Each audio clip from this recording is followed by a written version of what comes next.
accidentally, presumably, or deliberately, I hope not, civilians are being killed. So the challenge before us, both India and Pakistan, is how do you deal with this? And while we will come to that later, but for the time being, I would like to believe that both sides have a vested interest in arriving at a mechanism which would at least contain, if not entirely eliminate, not only ceasefire violations but also the nefarious activities, including drug smuggling and other antisocial activities which take place along the international borders and the ceasefire line also. Of course, the Pakistanis are going to be adamant, and let us be under no illusion at all that they have come here with an agenda. Their agenda very clearly is to cause discomfiture to India, probably because they are in a mode now to become aggressive, to defend their actions at any cost, and above all to try and internationalize the issue of Jammu and Kashmir. So I don't expect Pakistan to relent on any of those issues, but Pakistan will be mindful of the fact that they have suffered unacceptable losses on their side, and therefore they would also have some interest in seeing that the escalation at least is contained to some extent. Okay. Professor Behra, do you think that since the talks have started now, it would at least provide some sort of temporary relief, if not a permanent solution? Well, we don't know what exactly has been discussed today. Most probably we'll come to know tomorrow.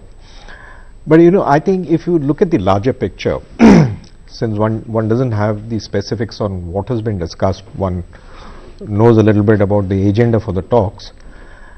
The fact is that this taking place just after the NSA level talks were called off in very acrimonious circumstances. And the fact that the talks, the DG level talks were continued, and there was a bit of speculation whether these talks are also going to be called off. The fact that both sides went ahead with these talks, even though I think the agenda was exchanged much before the scheduled NSA level talks, it suggests that while on one level both sides are posturing, I mean India has set red lines, Pakistan certainly wants to internationalize Kashmir, or it wants to bring in the Kashmir issue in the talks, and what has been stated by their NSA that we are not going to talk to India if the Kashmir issue is not discussed. So while that posturing is going on, and we have to wait and see that how that deadlock is broken, there is space to break the deadlock. We have the General Assembly coming up, and I think the SAARC summit is also scheduled to take place in Pakistan. But the fact that this channel of communication remains open, and this also can further provide further space, because I think the DGMO level talks are again probably going to take place, and depending on the outcome of this talk, if they've been able to discuss some confidence building measures, if they've been able to discuss whether beyond the DG level, if they can have further layers of communication between the BSF, then I think we are essentially in a stage where neither side wants to lose the communication channels. Okay, so continue with this communication. That's one of the key things which in fact these talks would also focus on. But Mr. Ram Mohan, one of the critical developments in the last few months have been that there had been a use of heavy mortar bombs from the Pakistan side.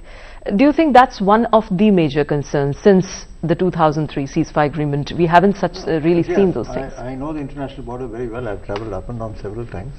I have been also to the line of control where BSF is deployed under the army. Now, always the firing starts from their side. We don't fire first. Now, why should we fire first? We don't have anything. All the infiltration is coming from that side to this side. All their insurgent groups are there, and they come and operate inside India. So when they want to send some insurgents inside, they fire heavily in that sector, and then the people try and slip inside. We are aware of it also. Now when they fire, we have to retaliate. So we retaliate. And naturally, since we are frankly numerically and otherwise also stronger, if they fire 3 times, we fire 9 times. That's all. Now, firing with light weapons, it only affects the BOPs. Then the unfortunate thing with the Pakis is that they will start firing mortars. The mortar range is more than 1,000 meters, 2,000 meters, and it flies over the BOP and lands on the village behind. Right. All the villages on the international border are a little behind. Unfortunately, you get civilian casualties. When that happens, we also fire mortars, and unfortunately, the retaliation is on the poor Pakistani civilians. If you don't do it, we are considered weaker. So it's a very unfortunate state of affairs. But has this been a practice in the past too? Oh The yes, use it's of always heavy been the mortars? case. It's always been the case.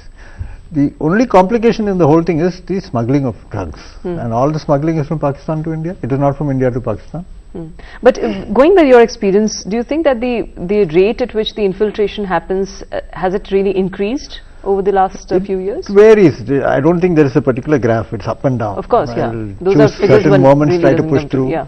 And it also depends upon the concentration of their insurgent troops. They are all being controlled by the ISI. Sometimes they have a particular scheme, one op is put into this thing, and the training is done, and then they are trying to be pushed through. It also depends upon the actions on this side of the country, what's being talked about in Kashmir elections, for example. Automatically the temperature will go up, the rate of infiltration will increase. So defense forces on this side naturally will take more precautions at such times. This sort of little waves and things keep on happening on the border. Brigadier Dahiya, do you think that, when it comes to addressing borders and, addressing issues like border management, we have to have a specific approach vis-a-vis our border, the one that we share with Pakistan, as compared to the rest of them? You see, the border with Pakistan, of course, is a little different from other borders, wherein we have a heavily guarded